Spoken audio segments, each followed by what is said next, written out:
Random lady thinks my aids are AirPods, by user Random Mystery. It was suggested I cross-post here. Oh my god, I have one. Never did I think I'd have a story for this sub. Wow, okay. I'm still in a state of rage. So I just got home from good ole mart of walls. I knew pretty much what I wanted, so I didn't bother with a cart. Of course, I get distracted and I end up in the kitchen cutlery aisles and I'm idly looking at things and putting them back on the shelves. I guess that made me look like a worker? Dunno how. I am wearing a dress. Whatever. So I am hard of hearing. I wear hearing aids. They're rose gold and awesome, badass tech in my ears. Since I'm shopping, I have no reason to think someone would be needing my attention. But this M was trying to get my attention. I see this woman and she says finally. I've been chasing you down the aisles. I'm thinking I must have something loose or I dropped something. That she thought I was a worker just did not occur to me. You really shouldn't wear those while you're working. She's out of breath. Her little toddler is babbling away, oblivious. I'm still clueless. Wear what? The AirPods.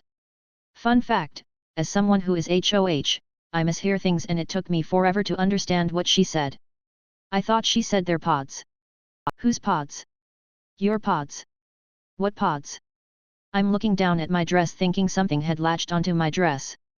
As I had my head down, this evil bat lady from hell grabbed my left hearing aid. It's squealing away and protesting and I'm in such a state of shock. My aids are a part of me. I went from baffled to pure rage in a split second. You give that back now. I clawed at my hearing aid and I wrested it back from her. I'm trembling at this point. Don't touch me. M's kid starts crying from the sudden energy change. Look what you did. I was just saying you shouldn't wear those while you're working. I start walking away from her. Get away from me. If you come near me I'll call the police and have you arrested for assault. What? Assault? But. I growled at her. Yes. Growled. And I walked away to find a store manager to tell them they had a customer who just tried to take one of my hearing aids. But then I left. I was too outraged to get back to my lackadaisical meandering.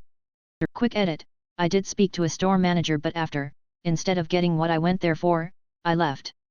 Situational awareness just isn't in some folks' wheelhouse, by user Prisky. Today I was waiting to pick up a to-go order in a t-shirt, Daisy Dukes, flip-flops, and sunglasses on top of my head. Clearly not an employee. This lady walked in and said to me, "Table for 4. I smiled and told her, "I don't work here." "Table for 4, she said to me, a little louder. "I do not work here," I said a little louder, gesturing to the podium behind which the employees stand. She looked at me like it was my fault she wasn't being helped and I just ignored her. It annoyed me because here's white, middle-aged proof that there really are people out there who assume others are simply there to serve them. Also, it was a little disturbing that she was so situationally unaware. Like it happens, we all have sleepy/confusing/exhausting days. But if you go to a restaurant where you see the employees' toes you are actually in a strip club. My favorite comedian mistakes me for an employee, by user throwaway858620. I was at my neighborhood bullseye named Big Box store and I had made the fatal mistake of wearing a red t-shirt and khaki shorts. My wife and I were shopping for a football for our nephews when a lady comes up and asks if I can help her. I turn to tell her I'm not an employee, just a dummy that wore a red shirt, and I notice it's my favorite comedian Maria Bamford. She laughs and apologizes and I tell her she's my favorite and we've been to see her several times and she's super gracious and asks what we're there shopping for. We chit-chat for a few minutes until her husband yells from a distant aisle that he found what they're looking for. She was super friendly. Party time. Who doesn't love tacos, by user YoYoFan8. I was invited to my college roommate's Sarah's, grad party. Sarah was a theater/dance major. This was in her predominantly white neighborhood/hometown, and I am part Mexican and look Mexican. It was a bit of drive for me, 1.5 hours, and on my way in I give my friend a call, "Hey Ken, I am pretty close, do you guys need anything from the store? Food, drinks, or anything?" Ken, "No, we are all good, just get over here so we can start drinking."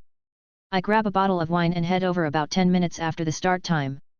As I arrive, I see my friend is bringing in a sound system from his truck, so naturally I grab a big speaker and walk into the backyard to help set up.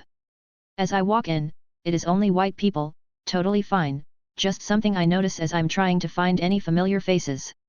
I set down the speaker on the deck in the backyard, I'm handed a beer and I'm going back out to help with any more equipment. This is when Sarah's mom approaches me, looks just like her. And here we go.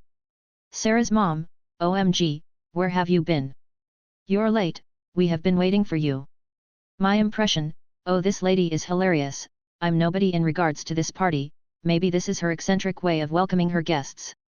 Note, my friend is setting up his sound system out of earshot.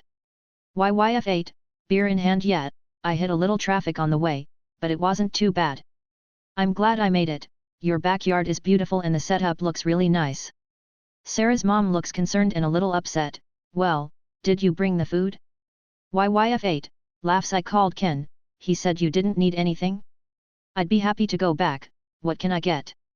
Sarah's mom, did you bring your taco cart? Are you going to make the food in the kitchen? This somewhat strikes a nerve, I'm just trying to help. I'm also thinking wow this lady is unabashedly laying into me upon introduction, I respect that.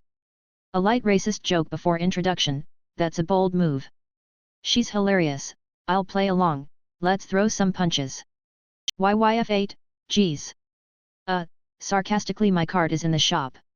Sarah's mom, well what are you going to do? YYF8, I'm sure I have some cousins close by that can bring theirs and get some tacos going, maybe some chaos y horchata. Shoot, maybe we can even bring in some of those big hats. What do you think? Sips drink and laughs. Sarah's mom is visibly upset and still sticking to this entertaining scenario we've created, this is so unprofessional. How do you show up empty-handed to this party, and just stand there with a beer?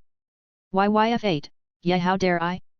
Takes a sip of the beer and laughs really should have brought my backup taco cart. Sarah's mom still not ready to break character looks more upset. I think to myself this must be where Sarah gets her theater from. Sarah walks over, finally someone I know. She gives me a big hug, sees her mom's frustration and says, oh, was my mom telling you that the taco cart hasn't come yet? Sarah's mom's jaw about hits the floor, OMG, you are YYF8, Ken's roommate? I am so sorry, I assumed, because you were carrying things in, A&D. I'm so embarrassed. I'm cracking up at this point, Sarah is cracking up.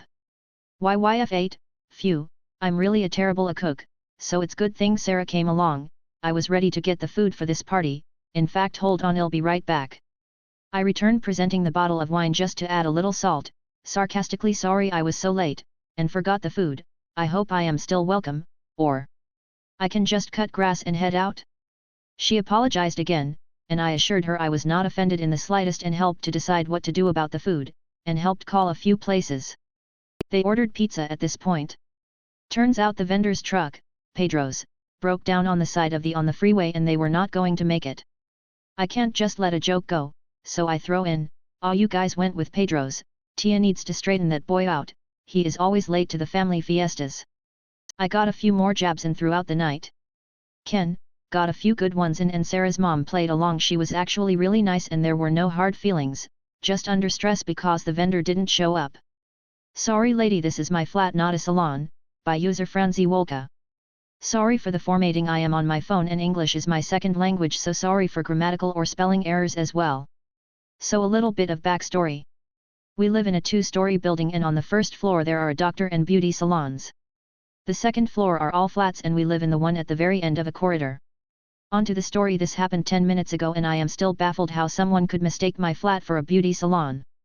I am currently on maternity leave with my second child, 6 months, so I am home most of the time. I was breastfeeding her and heard footsteps but wasn't thinking much of it as my husband is also at home. But suddenly an elderly lady stood in our living room and just asked, "Beauty salon?" To say I was confused is an understatement. To get where she was, she passed my sleeping son in his stroller and a complete row of bookshelves as well as a few toys on the floor, so in my opinion there is no way that you can confuse our flat for anything else. But the lady looked confused herself and after I explained that she needs to go a floor down she apologized and made her way out of the flat, but tried to open 2 other doors before finding the right one. By this time my 2 kids were crying so I didn't went after her, but now I am wondering if I should have, as she seemed pretty confused to me. This is the second time this happened and I get that it is possible to press the wrong button in an elevator, but normally it isn't hard to differentiate between a beauty salon and a flat door. Edit. For all people that say I should lock the door, I normally do, but my son was sleeping in the stroller outside of the apartment and so I had it open so I can hear him when he wakes up. That isn't that uncommon here and it isn't unsafe as we live in a small village and there are not many people around. EDIT2, so to everyone who is shocked, I left my kid outside of my apartment in his stroller. We normally don't do that, he just happened to fall asleep while my husband made the grocery shopping and if we would have moved him he surely would have woken up.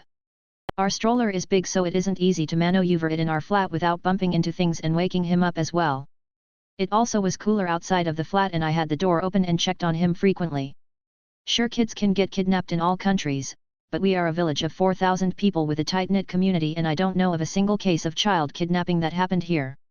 The staircase and both exits also have surveillance cameras and people know that as there are signs and they are visible.